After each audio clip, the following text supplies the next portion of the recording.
So I've been looking for a lot to buy around Dumaguete, and I thought that I'd found the perfect lot. We've looked at a lot now, and there was one that particularly stood out. It's in Dauin. It's a really nice lot, walking distance to a nice beach, perfect size, already got a bit of a fence around it, on a barangay road, all of the requirements that I was looking for. So yeah, I was really pleased. It was a little bit over my budget because the asking price was 2 million. But in the end, I decided it was worth paying a little bit more for exactly what I wanted. However, it's all gone wrong. Yeah, and I don't know, I just thought I'd make a video explaining where I'm up to with the search, because it might be helpful for people, and it kind of highlights some of the risks and, you know, just how careful you've got to be. I've decided not to show the actual lot in this video because I think nobody in the process was actively trying to scam me, and certainly the agents who showed it to me, I think they did everything that they could have done to check that it was legitimate, and on the surface it seemed legitimate. But what happened was, yeah, asking price of 2 million, and after a bit of backward and forward, the seller didn't want to budge on the price, and I agreed to pay the full 2 million, and I felt like I was getting a reasonable deal at that. Yeah, it seemed expensive, but kind of worth it. So yeah, I actually went to have a meeting with the seller, so that I could speak to her directly, or who I thought was the seller at the time, and who was saying that she was the owner of the lot. And she showed me some paperwork, the same paperwork I assume she'd showed to the agents when they listed it.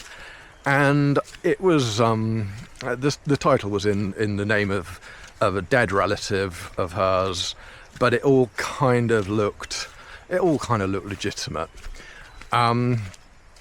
So yeah, I decided it was worth trying to progress. Now, she said to me that the rest of the paperwork was with her lawyer, and she was really recommending this lawyer. She was saying he knows all the details about the lot, he's worked for her family for years, and he's great, and I should go and meet him, and he could explain anything that I didn't understand, and he could handle the transfer. So I then did go and have a meeting with him, and I'd not got any intention of actually using him for the whole process, but I thought it can't hurt to have a quick meeting. So I went to his office, and it wasn't a particularly nice office. It was a bit of a shack. There were sort of people lying all around it. But I had a chat with him, and yeah, I wasn't getting good vibes at this stage. His basic sales pitch was, he's very cheap, he'll get it done really quickly for me, and he was basically saying, don't you worry, it's quite steep here. Ooh. Don't you worry about any of the paperwork or anything, everything's in order, and if and yeah, he can get it done in a matter of days, I think. And he was ready to just crack on. Now, after he'd done all that, I said to him, yep, great, thanks for the meeting, but yeah, I wouldn't feel comfortable using the seller's lawyer as my own lawyer. You know, I'd want to choose somebody independent. And at that point he said, I don't know the seller, I've never even met the seller, I've never acted for the seller, I'd be acting solely for you and have only your interests at heart, which obviously then raised even more red flags, because literally 2 days before I'd been sat in the house of the lady who said she was the owner of the lot, and she had said, yeah, he's great, you know, use him, I've been using him for years and he knows all the details. So anyway, I left, but still wanted to buy the lot, and I still didn't think there was anything necessarily wrong with it. So I found on Google, a lawyer in Dumaguete who looked good, well established, nice office and stuff, and I went to have a meeting with him. And he was just a lot better. He wasn't claiming to be the cheapest, but he said, yeah, we're really thorough and we will look into everything for you. And the fee that he charged to do that was 10,000 pesos for the due diligence checks. And I think that's probably the best 10,000 pesos I've ever spent, because when the results of his checks came back, turned out that this lady that was saying she was the owner of the lot and that I'd been dealing with was not the owner of the lot. And it's really lucky that I paid the 10,000 pesos, and the lawyer went, I think, to the registry of deeds and found out that lady did used to own the lot. She did inherit it from her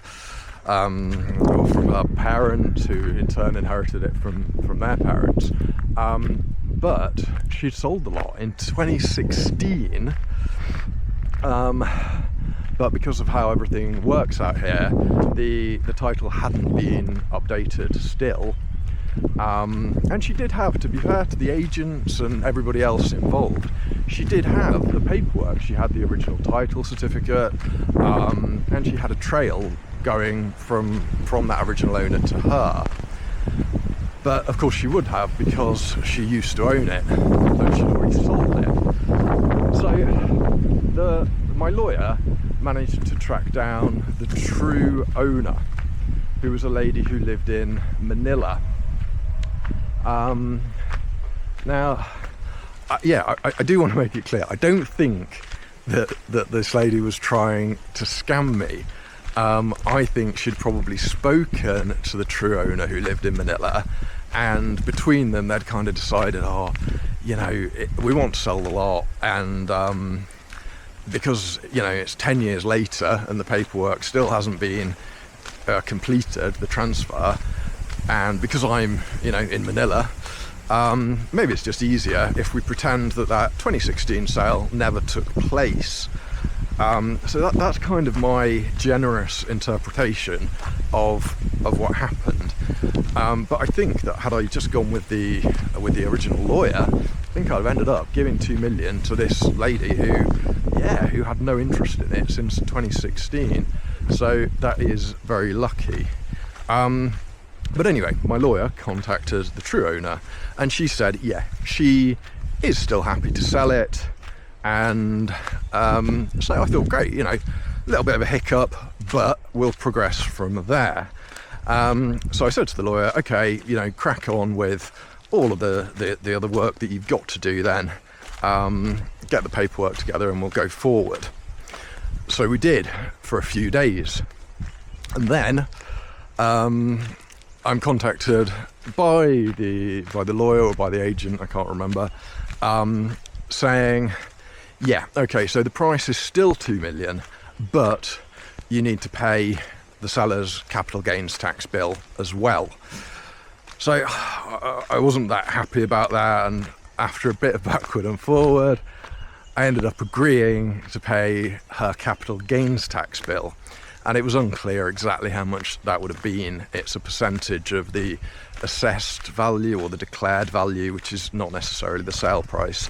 So it might have been 60,000 or 80,000 or something. So a significant chunk on top of the 2 million that I'd agreed. And at this stage, I was getting annoyed, but I thought, well, it is a lovely lot. Do I really want to lose it for 60k or 80k? So everything progresses for another week or so, maybe, and then I'm contacted again, and this time it's the seller has had second thoughts about it all. She thinks 2 million is too cheap, and it's got to be 2.4 million plus the capital gains tax still. And at this point I'm I'm just extremely frustrated. It's been dragging on for weeks at this stage as well. Obviously, I've just given a really brief summary of it all. But anyway, backward and forward again. And, nope, she's not budging. 2.4 million, or she's backing out. So, and I really probably shouldn't have, but I said, okay, it's a great lot. At this point, I'm sort of making up reasons to justify it to myself, sort of saying, oh, well, it's got a bit of a fence around it, and maybe that fence would cost me a few $100,000 to build if I was to buy an empty lot. But I'm really at the end of my sort of tether with it. And I said to myself, and I made a video at the lot at the time saying, that's it now. Not a single extra peso can be added on. Or I'm walking away. So another week goes by maybe, and actually we have a final date for completion on the lot, where we're all going to meet in the lawyer's office. She's going to fly in from Manila to sign the paperwork. And as far as I'm concerned, it's a done deal. I've transferred the money from my UK account into my peso account. It's all ready to go. And then, either the day before or 2 days before, my lawyer contacts me and says, the seller wants another 100,000. This time it's for family members. There's because of some complexities on the title, some of her family members or something needed to also sign, and they were demanding 100,000 pesos in order to sign the bits of paper. And I'm just like, no, just not a chance. It's gone far too far, and at this point I feel like, I'm just being taken advantage of. So I say this to the lawyer, and he sort of relays it back to the seller, and she ultimately comes back and says, all right, the family members have agreed to accept 50,000. And still, I'm, definitely not. It's only another 50,000, but this has just happened so many times, and at this point I'm feeling like there's no guarantees that it's not even going to happen again. So I said, no, it's got to be the 2.4 million plus the capital gains tax, or I'm not doing it. So he went back to the seller, and to my surprise, she said no. That extra 50,000 is a deal breaker, and she's not willing to do it unless I agree to that. So that's kind of the end of that. And actually, I felt relieved in a way, because I think it was a great lot, and I think it was a good deal at the original 2 million. But as it progressed and got more and more expensive, I just felt more and more like I was being taken advantage of. I think I would have regretted paying the 2.4 million. So in a way, I think it's all worked out possibly for the best. It was a beautiful lot, but it was all very complicated. And I hope this is kind of helpful. I know it's just been me talking, and I didn't necessarily want to show the exact lot. It may be obvious from some of the previous videos where we've been looking around, because I'm sure that the seller and the lady who pretended to be the seller have got their own kind of version of it, which is perhaps a little bit different to mine. I don't want to upset anybody. Hopefully it's a good warning for anybody that's interested in buying a lot, that you really have got to, I think that what I've taken away from it all is you've got to agree a price, and then that's the price. No negotiations upward after that. And also you've got to have a good lawyer, one that you've chosen, that the seller hasn't chosen, and one that you trust has genuinely got your best interests at heart, and one probably that is not saying, oh, you know, I'm the cheapest out there and I'll get it rushed through for you in the next few days, but one that's saying, yeah, I'm going to charge you some money to do it, but I will do it thoroughly. Anyway, I hope that might be helpful for some people, and if you've enjoyed it, yeah, please like and subscribe, because the journey to buy a lot continues. And yeah, there are several others that I am really keen on, and that hopefully won't have the same problems.